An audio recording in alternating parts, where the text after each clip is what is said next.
I stand alone in a quiet corner of the Metropolitan Foundation gala, taking a moment to breathe.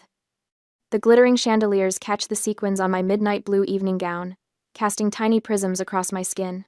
Around me, New York's elite mingle and laugh, their voices blending into a singular hum of privilege and power. Somewhere in that crowd, Elias works the room with his natural charm, building connections that will benefit his investment fund. These events drain me. I've learned to navigate them with practiced poise, but tonight I needed a moment of solitude. Just 5 minutes to reset before diving back into the carefully choreographed dance of small talk and strategic networking. My God, look, the defective item made it in. The voice slices through my moment of peace like a blade. I freeze, not turning around, hoping I've misheard. How did it get here? A second voice, higher, filled with mock surprise. Mother, you didn't invite. That embarrassment, did you? A third voice, dripping with familiar contempt. My heart pounds against my ribs as I slowly turn to face the voices that have haunted my nightmares for 12 years. They're standing there, exactly as I remember them, though time has etched deeper lines around Eleanor Robinson's cold eyes. Beside her, my sister Serafina Sarah looks at me as if I'm something she found on the bottom of her designer shoe. I attempt to walk away, to escape back to the safety of the crowd where Elias is waiting, but Sarah steps directly into my path, blocking my exit. Look at you, trying to pretend you belong here, she hisses, grabbing my arm with surprising strength, her manicured nails digging into my skin. The room blurs, and suddenly I'm 18 again, pressed against the wall of our childhood home's hallway, Sarah's face inches from mine. You're just jealous trash, she had screamed then, after I discovered a bank statement showing my trust fund money in her account. I blink away the memory, forcing myself back to the present. With deliberate calm, I pull my arm from her grasp, straightening my spine. I'm sorry, do we know each other? I ask, my voice steady despite the trembling that threatens to overtake my body. Eleanor gasps, her hand flying to the pearl necklace at her throat. Sarah's mouth drops open, her perfect makeup unable to conceal the fury blooming beneath her skin. How dare you? Eleanor steps forward, jabbing a finger toward my chest. You, with just a high school diploma. I am your mother. Mother. The word that should connote warmth and protection, instead fills me with a hollow ache. For years I've built my life, my company, my very identity, on proving them wrong, proving that I wasn't the defective child they labeled me, while Sarah was paraded as the golden one. Yet somewhere deep inside, a small part of me still flinches at their judgment, still questions my worth in ways that all my success hasn't fully erased. Is there a problem here? Dr. Arthur Robinson appears at Eleanor's side, his silver hair perfectly coiffed, the same imposing figure who once slid legal papers across his desk for me to sign away my future. Beside him stands a tall, dark-haired man in his 30s who watches the scene with growing confusion. Preston, darling. Sarah immediately pivots, her voice transforming into a honeyed plea. This suspicious person. She snuck in. Security needs to remove her immediately. Preston Vance III. I recognize the name from business circles. Glances between Sarah and me, his brow furrowing. I'm not sure, he begins. But Dr. Robinson cuts him off with a dismissive wave. Security should be notified.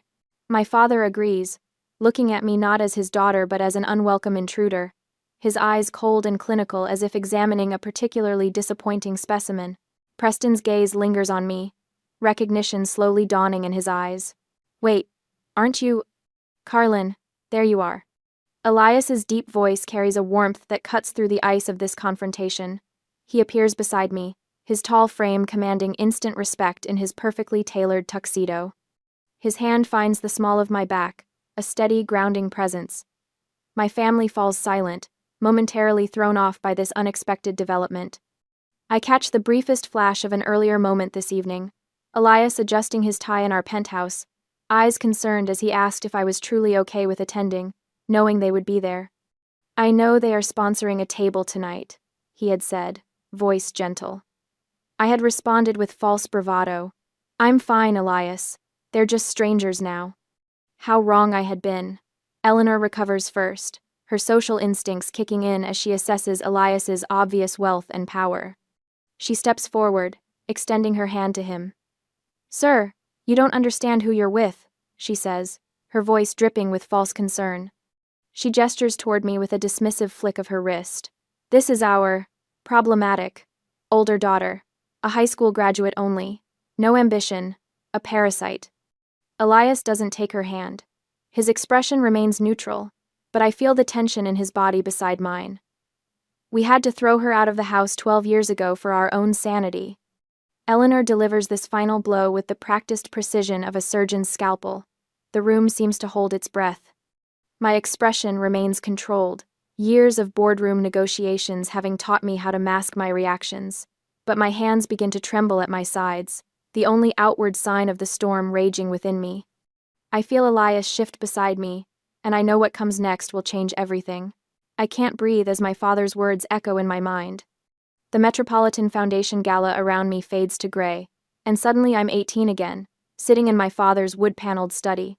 It's your trust fund from your grandparents, Dr. Arthur Robinson says, sliding legal papers across his mahogany desk.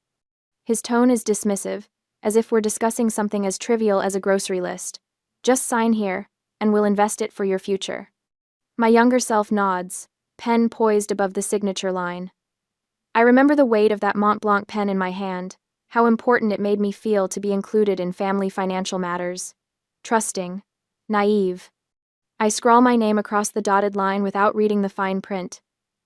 As I hand the papers back, a movement in the hallway catches my eye. Sierra stands just outside the door, a seamstress kneeling at her feet, pinning the hem of an elaborate ivory gown adorned with hand-sewn pearls. My sister smirks at me over the seamstress's head. For the Westchester debutante ball next month, Eleanor explains, appearing behind Sarah. She'll be the belle of the evening. The realization crashes over me like Arctic water. The $150,000 from my grandparents' money explicitly designated for my education, flowing instead into silk and pearls for my sister. The sudden financial concerns that meant I wasn't college material anyway. The mysterious investment that, unfortunately, didn't work out. All lies. The trust fund was never invested. It was stolen. 3 weeks later, I found myself on our front porch, 2 suitcases at my feet, my mother's final words still burning in my ears. You'll never amount to anything, Carlin. Some people just aren't meant for success. A firm squeeze on my arm yanks me back to the present. Elias stands beside me, his eyes filled with quiet concern. Around us, the gala continues, crystal glasses clinking, wealthy patrons laughing, all oblivious to the war being waged in this quiet corner. Preston Vance stares at me, his expression shifting from confusion to shock. He steps slightly away from Sarah, creating physical distance that mirrors his growing emotional detachment. Arthur. Eleanor. Stop. His voice carries quiet authority. Do you have any idea who she is? My parents exchange puzzled glances, clearly thrown by this unexpected response from their future son-in-law. Sarah's hand tightens possessively around Preston's arm. What are you talking about? She demands. She's nobody. The moment hangs suspended, like the second before lightning strikes. Elias moves forward, his hand finding the small of my back. The touch grounds me, reminds me of who I am now, not who they tried to make me. I am Elias Thorne, he says, voice calm but resonant enough to command attention. And this is my wife, Carlin Robinson, the founder and CEO of DataSphere Analytics. The words land with physical impact. Eleanor's mouth forms a perfect O, her carefully applied lipstick suddenly seeming garish against her paling skin. My father's shoulders stiffen, the first crack in his imperious facade. That's impossible, he mutters, but the conviction in his voice has already begun to waver. I watch them process this information, these 2 people who orchestrated my exclusion with such calculated precision. Eleanor, who convinced everyone, including me, that I was fundamentally flawed. Arthur, who enabled her every manipulation while helping himself to the money meant to secure my future. Before she was my wife, Elias continues, pride evident in every syllable. She was the single best founder my fund ever invested in. I wrote her a $2 million seed check 7 years ago. Based on an algorithm she wrote herself, after teaching herself to code. Preston looks physically ill. He glances at his watch as if it might provide escape from this unfolding catastrophe. Mr. Thorne. Preston's voice is strained. Is one of our firm's largest clients. Sarah's face contorts with confusion. What does that have to do with DataSphere? Preston interrupts. Just signed a $15 million contract with us last month. My parents stand frozen, their carefully constructed narrative crumbling around them. Eleanor recovers first, her shock morphing into desperate denial. CEO? She sputters, the word foreign on her tongue when applied to me. Beside her, Sierra begins to unravel, her composure disintegrating faster than her mother's. Lies! She shrieks, drawing glances from nearby guests. It's all lies! She's stupid! I'm the successful one. The desperation in her voice might once have satisfied me, but now I feel only a cold pity. The person I've become doesn't need her destruction to validate my worth. I graduated from Yale. Sarah announces, her voice climbing higher. Yale? I keep my tone even, almost sympathetic. That's funny. I heard you flunked out of community college after one semester. Her eyes widen with genuine terror, the foundation of her identity, her supposed superiority cracking beneath her. And, partner at the foundation? I continue. My sources say you're an unpaid events volunteer. Preston's face hardens as he processes years of deception. I see him mentally revisiting conversations, recalculating the story of his relationship. My God, he whispers, almost to himself. It's all been a lie. I recognize the look, the cataloging of inconsistencies suddenly making sense, the vague references to college friends without specifics, the diploma that was always mysteriously lost during moves, the foundation title that never appeared on any official materials. Sierra's carefully crafted persona disintegrates in real time. She looks wildly between Preston and my parents, finding no sanctuary in their shocked expressions. You bitch, she hisses, turning back to me. Before anyone can react, her hand swings out, connecting with Preston's cheek in a slap that echoes through our corner of the ballroom. Security guards materialize within seconds, moving toward the commotion with practiced efficiency. Preston stands motionless, one hand cradling his reddening cheek, eyes filled with disgust. We're done, he says flatly. Get her out of here. The security team gently but firmly takes Sierra by the arms. She thrashes against their hold, her designer dress twisting around her legs as she screams accusations and threats that grow more incoherent with each passing second. I meet Elias's eyes across the chaos. A silent communication passes between us, a question about our next move. I nod imperceptibly. It's time to leave this battleground on our own terms. The war has just begun, but the first victory is undeniably ours. The quiet hum of late-night Manhattan traffic drifted through the windows of the Baccarat Hotel's upscale lounge. Crystal chandeliers cast a warm glow over Carlin and Elias as they sat in a secluded corner, far from curious eyes. Carlin's fingers trembled slightly around her glass, the amber liquid inside catching the light with each small movement. The Metropolitan Foundation Gala had ended hours ago, but the adrenaline still coursed through her veins. Elias didn't push for conversation. He simply sat beside her, his presence solid and reassuring. The understanding between them needed no words tonight had changed everything. The careful walls Carlin had built around her past had been breached, and there was no going back. I never expected to see them again, Carlin finally said, her voice barely above a whisper. She stared into her drink, seeing not the expensive cocktail but the shocked faces of her family. Part of me always knew this day might come, but... Her voice trailed off, unable to fully articulate the strange mix of relief and pain that washed through her. 12 years of silence had ended in less than 15 minutes of confrontation. Elias covered her hand with his. You stood your ground, that's what matters. Morning brought no respite. Carlin's phone buzzed incessantly with calls and texts from unknown numbers. She scrolled through them in her home office, coffee growing cold beside her laptop. Eleanor's voicemail was particularly vicious. You've embarrassed this family for the last time. Do you have any idea what you've done?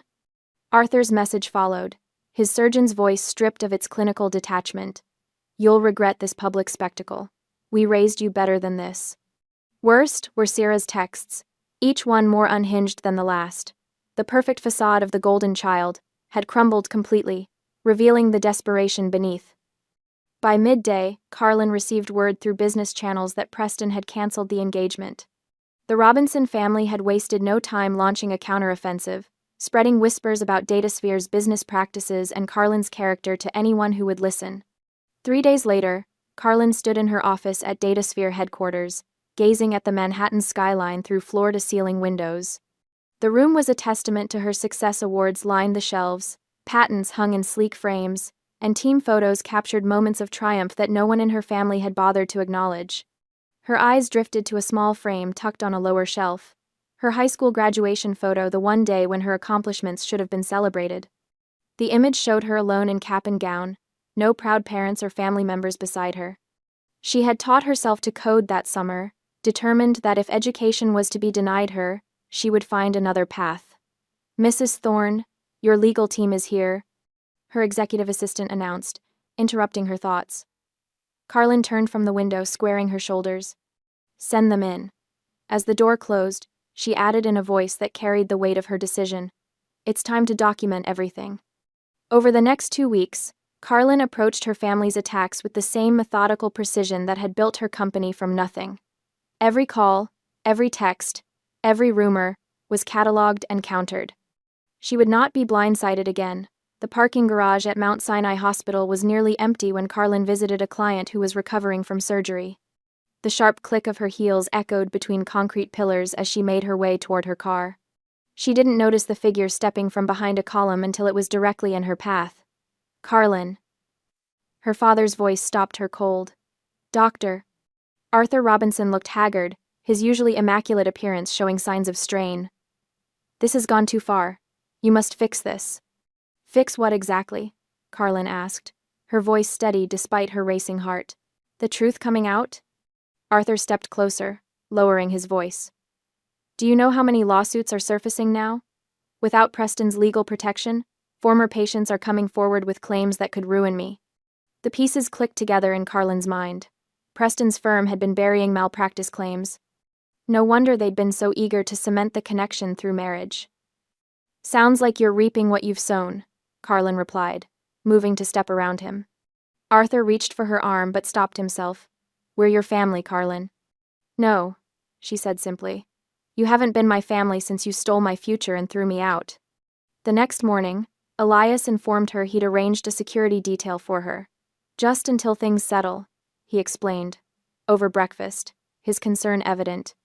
DataSphere's board unanimously voted to support her against the smear campaign, understanding that the company's success was inextricably tied to Carlin's leadership. Her legal team worked tirelessly, building documentation of all family interactions should they be needed in the future. Most surprising was the email from Preston. "I want you to know I had no idea about your history with the Robinsons. Sarah left some personal items at my apartment. If there's anything there that might help you, it's yours." A week later, Carlin sat in her office with her executive team, watching the local news station on the wall-mounted screen. "Prominent surgeon Dr. Arthur Robinson under investigation following multiple allegations of malpractice spanning over a decade." There was no satisfaction in watching her father's career implode, only a quiet resolution that justice sometimes found its way without her intervention. Her team gathered around her desk in silent solidarity, their presence more meaningful than any biological connection had ever been. Her phone rang, displaying the number of a major competitor. The CEO's voice was smooth, practiced. "Carlin, we've been watching the situation with interest. Perhaps this would be a good time to discuss a merger? To strengthen against any potential reputation damage?" Carlin's eyes swept over her team, reading their confidence in her. "We're stronger than ever. No need to merge from fear." After she hung up, the approving nods from her executives confirmed what she already knew. They respected her leadership, especially through this personal crisis. That evening in their penthouse, the careful composure Carlin had maintained for days finally cracked. Elias found her on the balcony, silent tears streaming down her face as she looked out over the city lights. "You don't have to be strong every minute," he said softly, wrapping an arm around her shoulders. "For 12 years I believed I was nothing," she whispered, "that I deserved what they did. That I was defective." The word caught in her throat, the label that had defined her for so long. "I keep waiting to feel satisfaction seeing them fall apart," she continued, wiping away tears. "But I just feel free." Elias pulled her closer. "That's because you're nothing like them."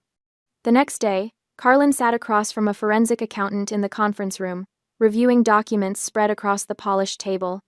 Bank statements showed the clear transfer of $150,000 from her trust fund to Serafina's personal account 12 years ago. Beside them lay receipts for Sarah's debutante expenses, totaling the exact amount. This is textbook embezzlement of a trust fund, the lawyer confirmed, tapping the papers. We could press charges immediately. Carlin considered the evidence before her.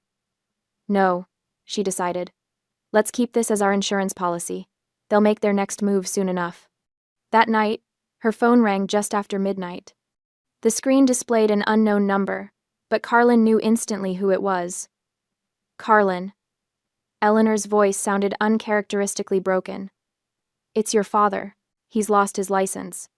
Carlin said nothing, waiting for what would inevitably follow. We need your help, Eleanor continued, desperation creeping into her voice.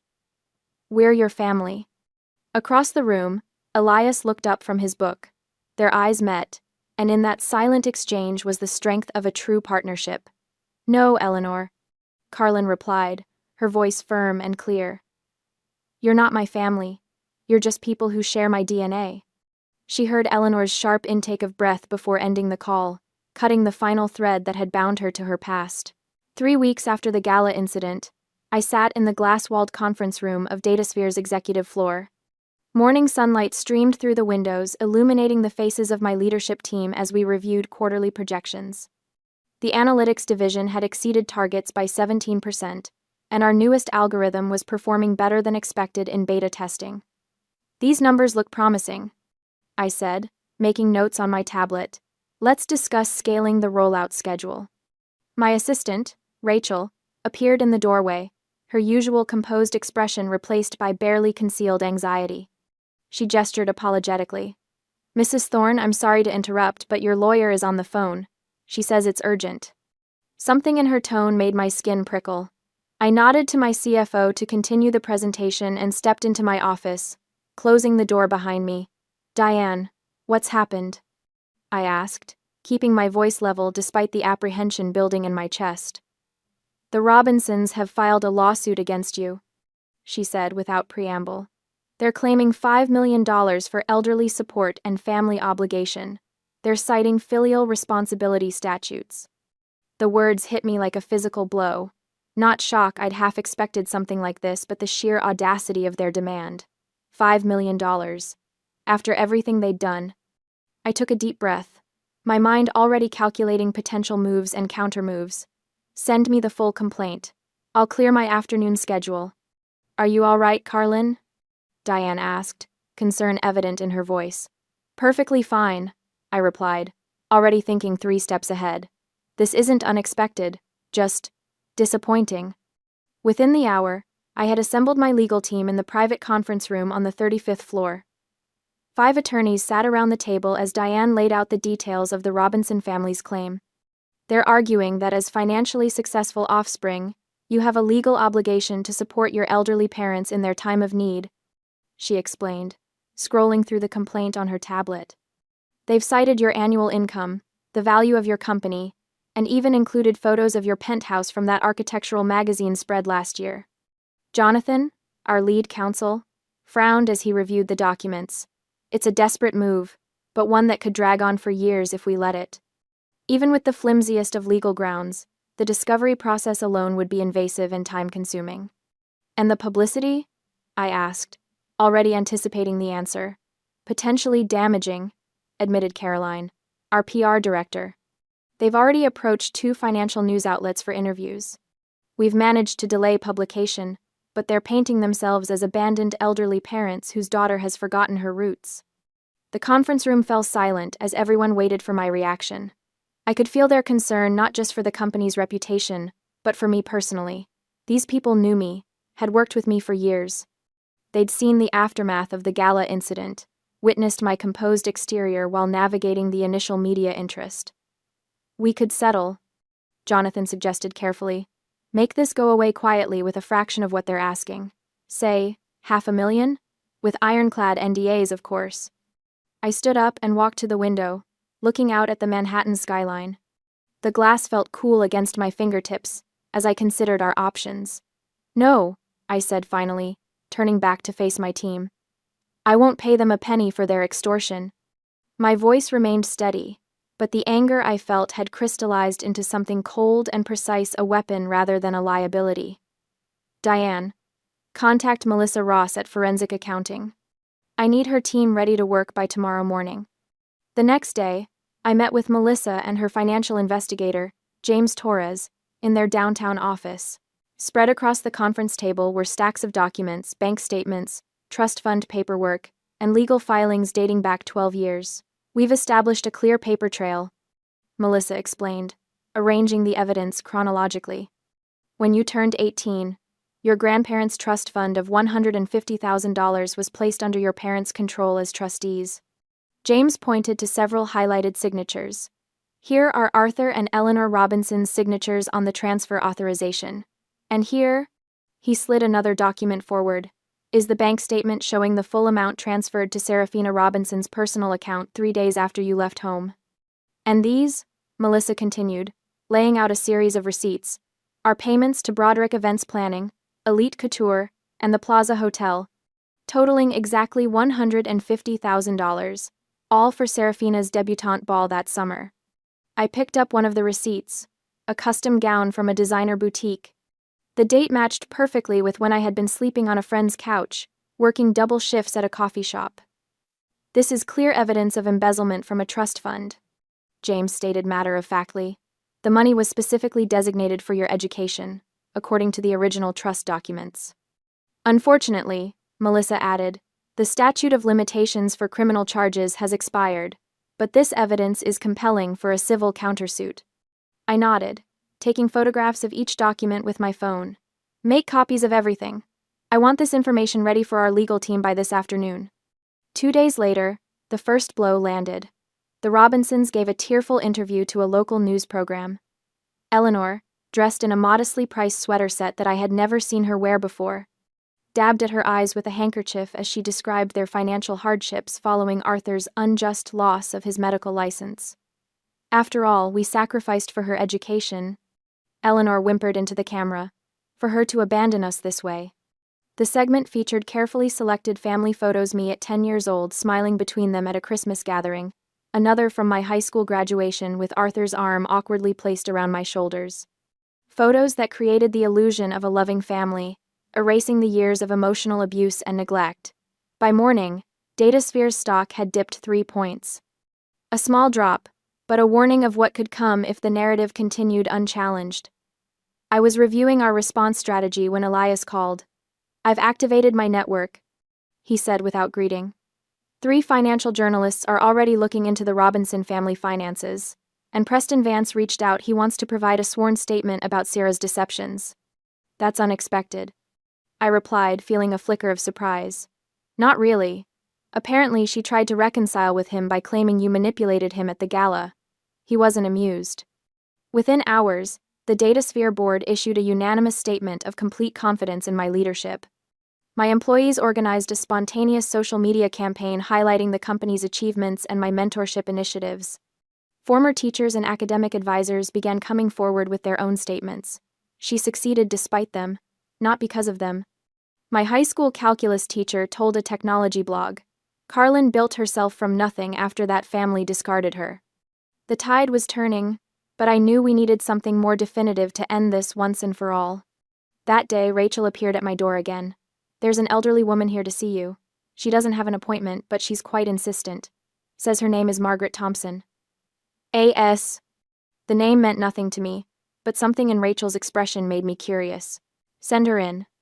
Margaret Thompson walked slowly into my office, leaning slightly on a polished wooden cane. She had to be in her 80s, with carefully styled silver hair and alert eyes that assessed me with unexpected sharpness.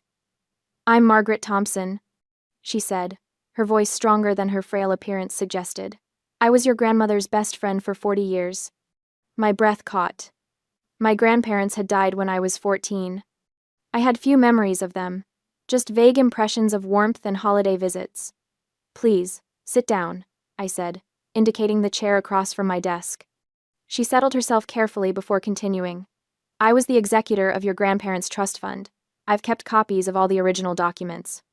From her handbag, She withdrew a folder of papers, yellowed with age but meticulously preserved in plastic sleeves. "I suspected something wasn't right when I heard you hadn't gone to college," she continued, placing the folder on my desk. "The trust was explicitly created for your education. But I couldn't prove anything without your cooperation, and by the time I tried to find you, you had disappeared." I opened the folder with steady hands. There it was, the original trust stipulations in clear black and white. For the higher education of our granddaughter, Carlin Eleanor Robinson. "I should have done more," Margaret said, regret heavy in her voice. "I'm sorry." By the end of the week, my legal team had filed a countersuit for embezzlement. The media narrative shifted dramatically as evidence of the Robinsons' deception emerged. Former patients of Dr. Robinson began coming forward with accounts of questionable practices now that the protective umbrella of Preston's law firm had been withdrawn. The Robinson family home appeared on real estate listings, priced well below market value for a quick sale. Eleanor's calls to my office came daily, then hourly, all blocked by Rachel's diligent screening. A business contact reported seeing Sarah moving her possessions from her luxury apartment into a modest rental in Queens. Late that night, I sat alone in my office, the lights of the city twinkling beyond the windows. On my desk sat an old photograph I had unearthed from a storage box, me at 10 years old, sitting between Arthur and Eleanor at a rare family dinner, where they had seemed almost proud of me. It was taken before things changed, before Sarah became the focus of all their hopes and ambitions, before I became the defective one. Is this the right path? I whispered to myself, tracing the edge of the photo with my fingertip. The soft click of the door opening made me look up. Elias stood there, his tie loosened, jacket draped over his arm. "Thought I might find you here," he said, crossing the room to sit quietly beside me. He didn't speak, didn't ask questions, just offered his presence as I sorted through my thoughts. "They chose this war, not me," I said finally, setting the photograph face down on the desk. I could feel my strength returning, the momentary doubt washing away under the certainty that I was finally reclaiming what had been taken from me, not just money, but dignity and truth. "Tomorrow we end this," I said, my voice firm with resolve. The next morning, my phone rang just as I stepped out of the shower. Diane's name flashed on the screen. "The judge has ordered mandatory mediation before trial," she said, her tone suggesting this was significant news. Face-to-face confrontation with the Robinson family within the week. "This is actually perfect," Diane continued. "Are you ready to face them?" I looked at my reflection in the bathroom mirror, seeing not the defective daughter they had discarded, but the woman who had built herself into someone they could never have imagined.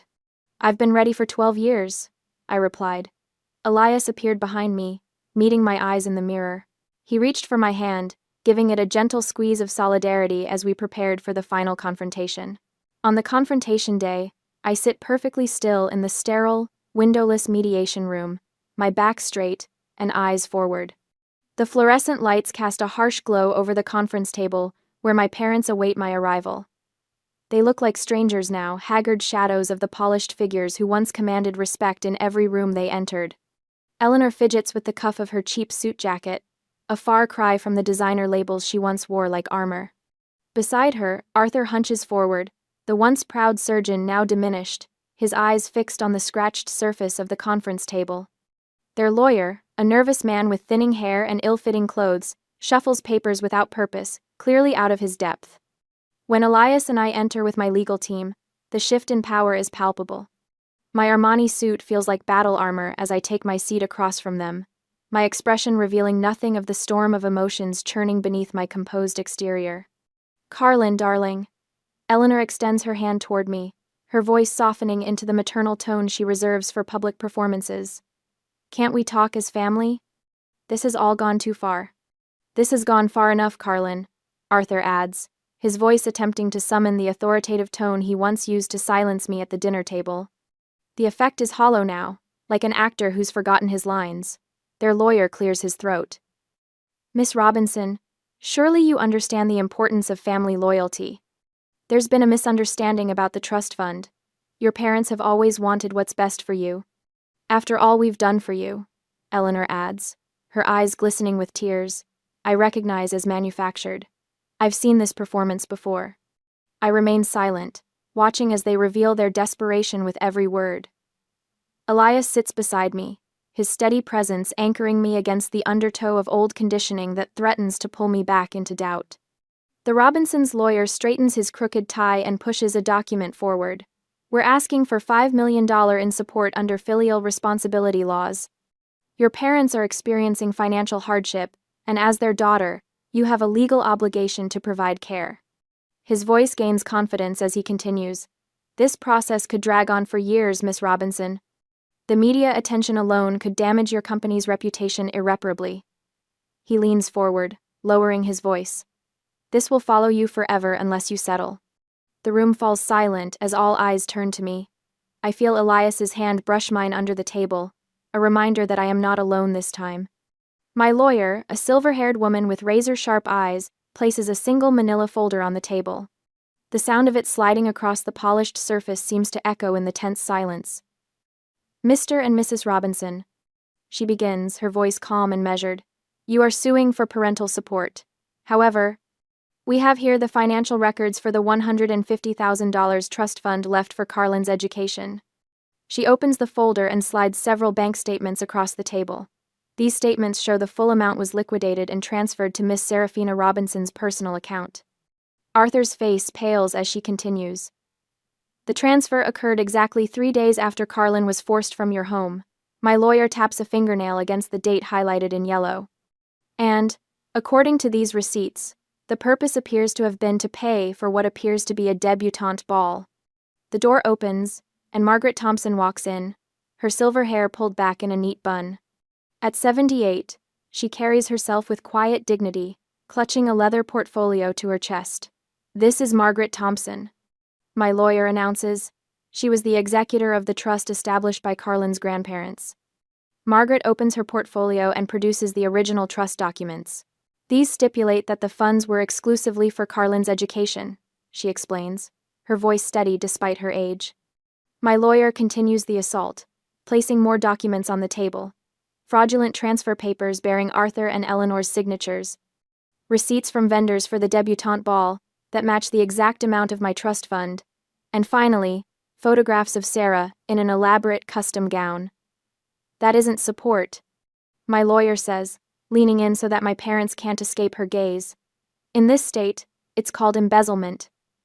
She pauses, letting the word hang in the air. And it is a felony. Eleanor gasps, her hand flying to her throat, a gesture I've seen her practice in the mirror. Arthur physically shrinks in his chair, eyes fixed on the damning evidence before him. Their lawyer whispers urgently in their ears, his face ashen. We need a moment, their lawyer requests, ushering my parents out of the room. When they return 15 minutes later, all traces of arrogance have vanished. Eleanor's makeup is smudged beneath her eyes. Arthur looks like he's aged a decade in the brief recess.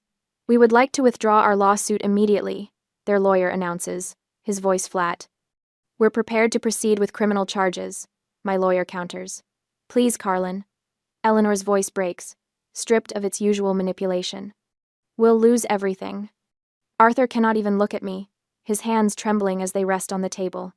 The man who once commanded operating rooms now appears utterly defeated.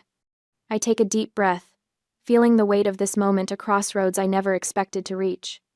Memories flash through my mind, being called defective at the dinner table, watching Sarah receive praise for mediocrity while my achievements were dismissed, signing away my future on blind trust. The night they changed the locks on our family home. I won't press criminal charges, I finally say, my voice strong and clear. Relief flashes across their faces, but I continue before they can speak. In exchange for a permanent, ironclad restraining order, I never want to see or hear from any of you again. The papers are signed within the hour. The Robinsons leave quickly, shoulders slumped in defeat, avoiding eye contact with everyone in the room. I remain seated as the mediator confirms. This matter is officially resolved, Miss Robinson. I stand, feeling taller than I ever have before. Elias takes my hand, pride evident in his eyes. Masterfully handled, my lawyer says quietly. It's finally over, I reply, and for the first time, I truly believe it. Outside the building, bright sunlight warms my face. I take a deep breath of fresh air, feeling lighter than I have in years. My phone buzzes in my pocket, a news alert about the Robinsons' bankruptcy filing. I don't click to read the details. Instead, I turn my phone off completely and take Elias's hand. Let's go home, I say, looking toward the future, rather than the past. I'm ready for what's next.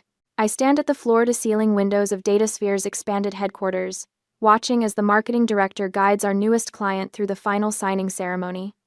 Sunlight streams across the polished conference table, where a contract worth twice our previous record waits for signatures. 6 months since the mediation, and the company hasn't just survived the controversy, we've thrived beyond any projection. Mrs. Thorne? A young woman in a crisp blazer approaches with a tablet. I have the quarterly numbers ready for your review. Thank you, Jessica. I accept the device, scanning the upward trending graphs. First day going well? Her eyes widen slightly. How did you know? The extra starched collar. I smile, remembering my own early days. You'll find things are fairly relaxed here once you settle in. Jessica nods, visibly relaxing. I was nervous, especially working directly with the founder. My professor used your algorithm as a case study last semester. I noticed the absence in her words, no reference to tabloid stories, no hint of recognition about the Robinson scandal. To her, I'm simply the CEO who built something remarkable. The defective label that once clung to me like a second skin has no power here. If you have questions about the development path, my door is open. I tell her. We have a mentorship program for new programmers that might interest you. I'd love that. Thank you. As she walks away, I catch sight of Elias through the glass walls of my office, leaning against my desk with a small wrapped package. He spots me and raises an eyebrow. Later that afternoon, I decline an invitation from the Business Leaders Council while sorting through emails. You know, they'd love to have you speak at the spring symposium. My assistant remarks. Huge exposure. I appreciate the opportunity, but I'll pass. I close the email with a single click. Because the Robinsons might attend? She asks, then immediately looks apologetic. Sorry, that was unprofessional. No, it's a fair question. I lean back in my chair. Some bridges should remain burned. It's not about fear, it's about boundaries. I don't need to share oxygen with people who tried to destroy me. My phone buzzes with a message from Elias. Still on for tonight? 7 p.m. sharp. I smile, responding with a simple, wouldn't miss it. The restaurant's private dining room glows with candlelight when I arrive that evening. Instead of just Elias, I found a small gathering, my chief technology officer, Marcus, Jessica, from legal, and 3 others, who stood firmly beside me during the lawsuit. Surprise, Elias says, taking my hand. 1 year since DataSphere's biggest contract signing. Seemed worth celebrating. Marcus raises his glass. To Carlin, who taught us all that family isn't always about blood. It's about who shows up, Jessica adds. Their faces reflect back what I've built, not just a company, but connections based on respect rather than obligation. The warmth in the room feels nothing like the cold formality of Robinson family gatherings. I'm grateful to each of you. I say, my voice steady. You saw value where others saw deficiency. After dinner, Marcus pulls me aside. The Scholarship Foundation paperwork is finalized. First disbursements go out next semester. The DataSphere Educational Trust, my answer to the trust fund that was stolen from me. 5 full rides annually for disadvantaged students without family support, with personal mentoring included. The cycle of educational inequality breaking, 1 student at a time. Perfect timing, I tell him. I'd like to be there when we announce the first recipients. 2 weeks later, I accept a humanitarian award from the Technology Leadership Council, standing before a crowd that rises to their feet as my name is announced. The applause washes over me like warm water. I think fleetingly of another gala, of whispered words and grasping hands, but the memory holds no pain now. My acceptance speech focuses entirely on future opportunities, rather than past struggles. Not one word about the Robinsons escapes my lips. They don't deserve even that much space in my life. That evening, Elias and I stand on our penthouse balcony. City lights spread before us like fallen stars. The award sits on the coffee table behind us, its crystal surface catching the soft lamplight. Do you ever think about them? Elias asks, his arm around my waist. I consider the question, realizing the answer comes easier now. Less and less each day. That's healing. They didn't break me, I say. leaning into his embrace. They showed me how strong I could be. The night air feels clean in my lungs, no longer heavy with old resentments or pain. Some people teach you what to become, others teach you what to never be. I'm grateful for both lessons now. Have you ever had to set boundaries with family members who couldn't see your true worth? What gave you the strength to stand your ground? Share your thoughts in the comments below.